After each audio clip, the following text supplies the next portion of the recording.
दोस्तों, मैं यशवी यादव आप सभी का आपके अपने YouTube channel education with maths में स्वागत करता हूं। दोस्तों, हम सब चुनाव से संबंधित क्वेश्चन पर बात कर रहे थे, तो दोस्तों आइए आज उसके आगे बात करते हैं।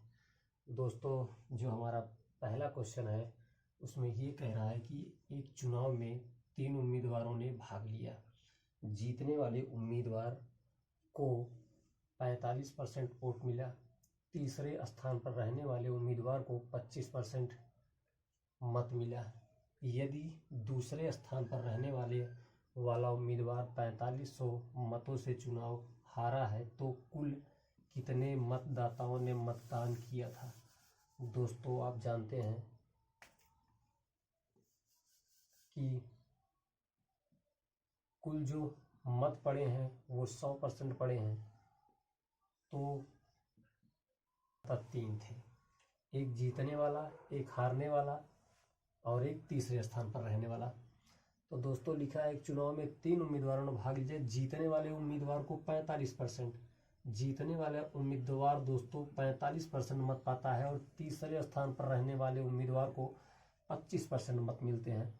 जो तीसरे वाला स्थान पर रहेगा दोस्तों उसको 25% और दूसरे स्थान पर रहने वाला उम्मीदवार 4500 मत पाता है। दोस्तों, यदि कुल मतों की संख्या 100% थी तो एक 45% पाया, दूसरा 25% पाया है। अगर हम इन दोनों को ऐड कर देते हैं तो 45 5 50 20 70, मतलब अब भी 30% वोट ऐसे हैं जिनकी गिनती नहीं हुई है।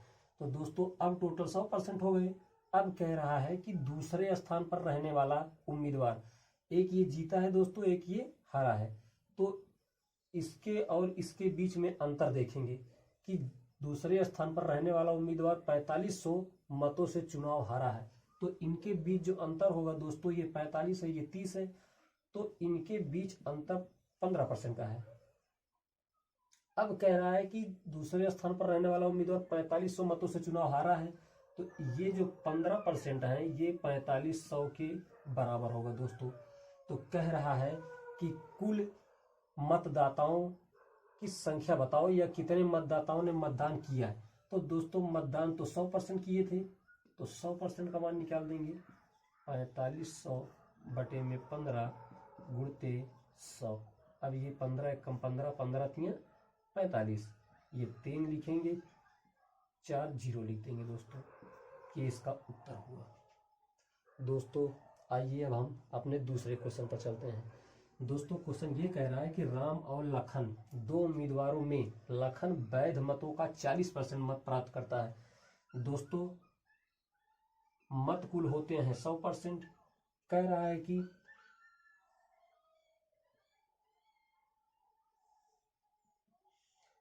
कि लखन वैध मतों का 40% मत प्राप्त किया और 1600 मतों से पराजित हो गया। कितने मतदाताओं ने अपने मत का प्रयोग किया, जबकि 20% मत अवैध हो गए। दोस्तों यदि 100% कुल मत पड़े थे तो 80% तो वैध हैं और 20% दोस्तों अवैध हैं।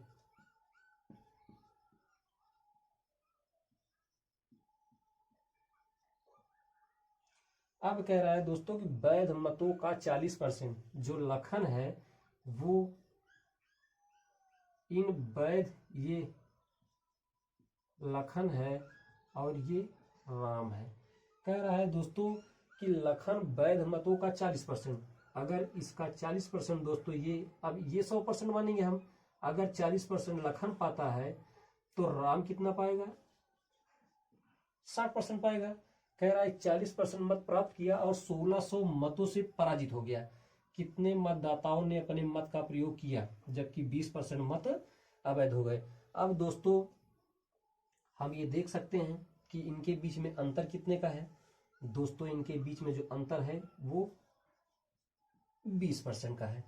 अब दोस्तों हम ऐसा भी कर सकते हैं कि यहाँ 80%, अब अगर हम 80% मतलब 100 का ये 80% मतलब 80 नंबर हुआ। अब 80 का अगर हम 20% निकालते हैं, अगर 80 का दोस्तों 20% निकालते हैं तो इसका मान आएगा 16। कितना दोस्तों? 16। तो दोस्तों अब अंतर इनके बीच में 16 का है, कह रहा है कि 1600 मतों से पराजित हो गया। तो ये दोस्तों ये जो 16 है ये 1600 के बराबर है। तो कुल दोस्तों और तो यहाँ कह रहा है कि कुल कितने मतदाताओं ने अपने मत का प्रयोग किया। और तो दोस्तों कुल 100% पड़े थे, वैध और अवैध कुल लेकर। तो 100% का मान निकालेंगे दोस्तों।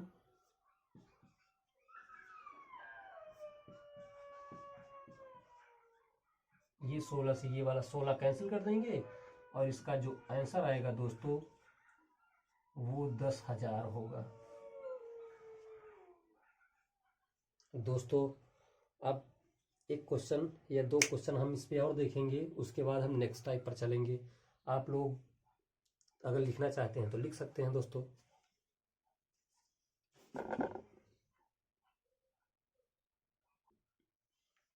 तो आइए अब हम अपने नेक्स्ट क्वेश्चन पर चलते हैं।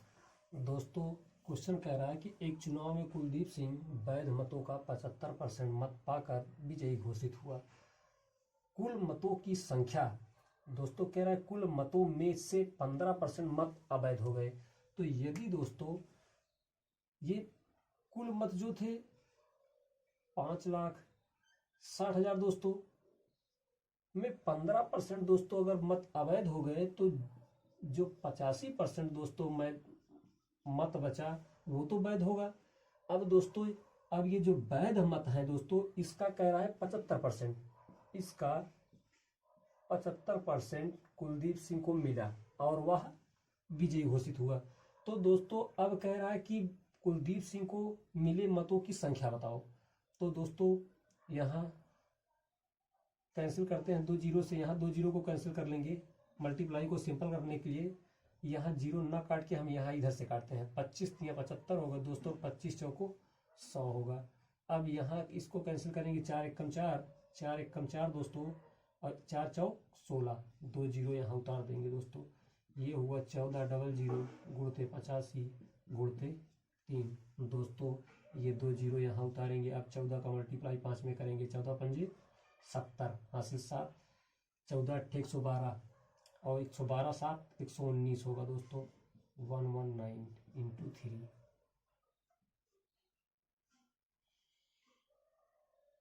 अब मल्टीप्लाई यहाँ करते हैं, 0 0 0 19 3 57 हासिल 5, 3 एकम 3 दोस्तों, 3 9 27, 3 9 27 हासिल 2, 3 एकम 3 2 5 और 3 एकम 3।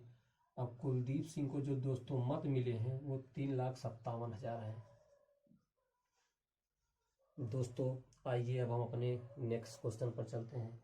दोस्तों कह रहा है एक चुनाव में 2 उम्मीदवारों में से एक ने कुल वैध मतों में से 30% मत प्राप्त किया, किंतु वह 210 मतों से हार गया। तो कुल मतों की संख्या कितनी थी और जीतने वाला कितना मत प्राप्त किया। तो दोस्तों अगर चुनाव है तो चुनाव में दोस्तों 100% मत पड़ेंगे। कह रहा है कि एक ने कुल मतों में से 30% मत प्राप्त किया। दोस्तों एक ने 30% मत प्राप्त किया तो दूसरा जो पहला वाला होगा वो 70% मत प्राप्त किया होगा। अब कह रहा है किंतु वह 210 मतों से हार गया। तो इनके बीच दोस्तों डिफरेंस देखेंगे तो ये 70 और 30 के बीच अंतर 40 का होगा। कह रहा है दोस्तों कि 210 मतों से हारा है तो ये जो 40% है वो 210 के बराबर होगा। तो 100% का मान निकाल दीजिए। 100% का मान 210 बटे में 40 गुणते 100। अब दोस्तों 0 से 0 कैंसिल कर देंगे, 4 से 25 बार में कैंसिल करेंगे तो दोस्तों ये होगा 25 एकम 25 और 25 दूनी 50, 50 दू 52।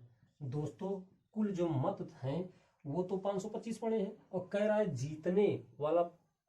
जीतने वाला कितना मत प्राप्त किया। तो जो दोस्तों जो जीता है उसको 70% मत प्राप्त हुआ है। तो इस 525 का 70% निकाल देंगे, 0 से 0 कैंसिल कर दीजिए। अब दोस्तों मल्टीप्लाई कर दीजिए, 7 पचे 35, 7 दूनी 14 3 17 और 7 पचे 35 से 36 बटे में 10। मतलब ये आंसर दोस्तों दशमलव में आएगा।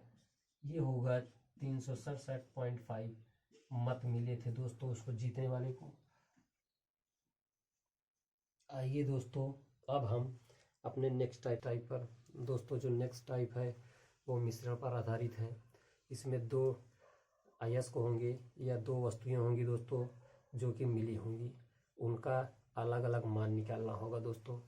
कह रहा है पहला जो क्वेश्चन है दोस्तों वो कह रहा है 15 लीटर घोल में से 40% चीनी है। दोस्तों एक घोल है जो कि 15 लीटर है, चीनी है दोस्तों और पानी है। कह रहा है चीनी की मात्रा जो है 40% है दोस्तों। इस 15 का 40% जब निकालेंगे दोस्तों तो 2 दूना 4 और 2 पंजे 10, 5 दिए 15, मतलब 6 लीटर दोस्तों चीनी है। तो 15 में जब 6 घटाएंगे तो 9 लीटर पानी होगा दोस्तों। क्या होगा? पानी होगा। अब कह रहा है दोस्तों कि इसमें 3 लीटर पानी और मिला दिए गए। किसमें? मिश्रण में दोस्तों। मतलब मिश्रण में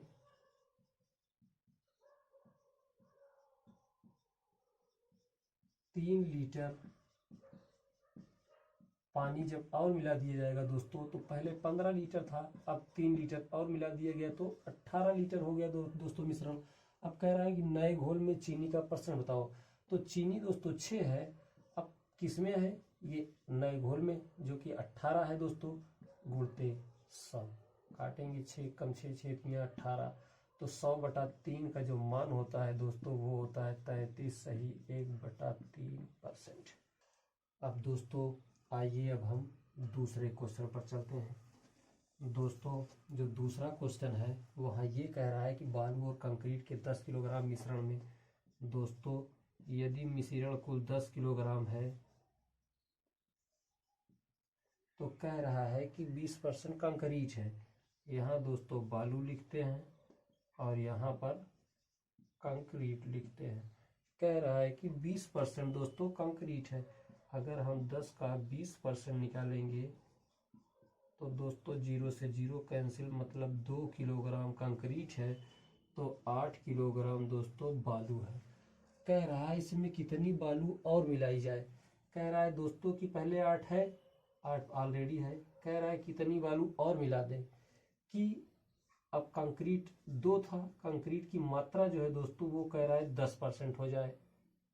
तो दोस्तों कुल 100% होता है तो 10 ये तो 90 ऊपर हो जाएगा दोस्तों। 0 से 0 कैंसिल कर देंगे, क्रॉस मल्टीप्लाई करेंगे दोस्तों। 8 प्लस यक्स बराबर 9 दूनी 18। तो दोस्तों यक्स बराबर निकालेंगे, ये 18 है, ये इधर जाएगा प्लस से माइनस में हो जाएगा 8। तो दोस्तों जो यक्स का मान आएगा वो 10 आएगा दोस्तों। मतलब अगर 10 किलोग्राम और बालू मिला दी जाए तो कंक्रीट की मात्रा 10% हो जाएगी। दोस्तों यहीं से आज की क्लास ख़त्म करता हूँ। दोस्तों लास्ट में आपसे बस वही रिक्वेस्ट है कि प्लीज़ सपोर्ट कीजिए। थैंक यू दोस्तों।